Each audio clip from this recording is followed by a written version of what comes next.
Hi friends, welcome to our channel. Juice വേൾഡിലേക്ക് ഏവർക്കും സ്വാഗതം. ഞാൻ ഇന്ന് വന്നിരിക്കുന്നത് ജർമ്മനും ആയിട്ടാണ്. ഇത് ഞാൻ തന്നെ പഠിച്ചതാണ്. ജർമ്മൻ ആൽഫബറ്റ്സ് ആണ് പറയാൻ പോകുന്നത്. അപ്പോൾ തുടങ്ങാം. ജർമ്മൻ എന്ന് എങ്ങനെയാണ് പറയുന്നത്? ഡോഷ്. ജർമ്മനിന്നോ ഡോച്ച്ലാൻഡ്. ഇംഗ്ലീഷ് ആൽഫബറ്റ്സ് എത്രയുണ്ട്? 26. ജർമ്മനിയിലും 26 ആണ്. എന്നാലും 4 ആൽഫബറ്റ്സ് എക്സ്ട്രാ ആയിട്ടുണ്ട്. എന്നാൽ ആൽഫബറ്റ്സ് പഠിക്കാം.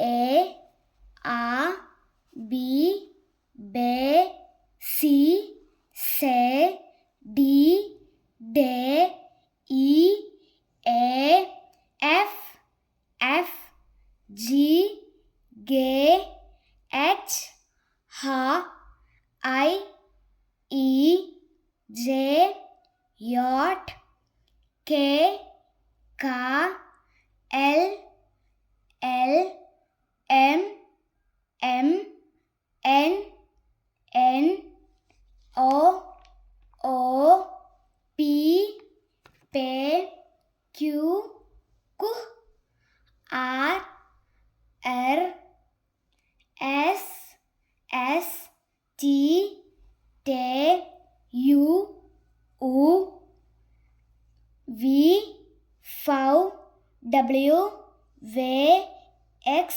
X, Y, Ypsilon, Z, Z. ഇതൊക്കെയാണ് ജർമ്മനിലെ 26 ആൽഫബറ്റ്സ്. ഇനി നമുക്കൊരു പുതിയ വീഡിയോയുമായിട്ട് വീണ്ടും വരാം. അതുമാത്രമല്ല, നമ്മുടെ ചാനൽ ആദ്യമായിട്ടാണ് കാണുന്നതെങ്കിൽ ലൈക്ക് ചെയ്യാനും ഷെയർ ചെയ്യാനും സബ്സ്ക്രൈബ് ചെയ്യാനും തൊട്ടടുത്തുള്ള ബെല്ലൈക്കൺ ചെയ്യാനും ആരും മറക്കല്ലേ. ബൈ.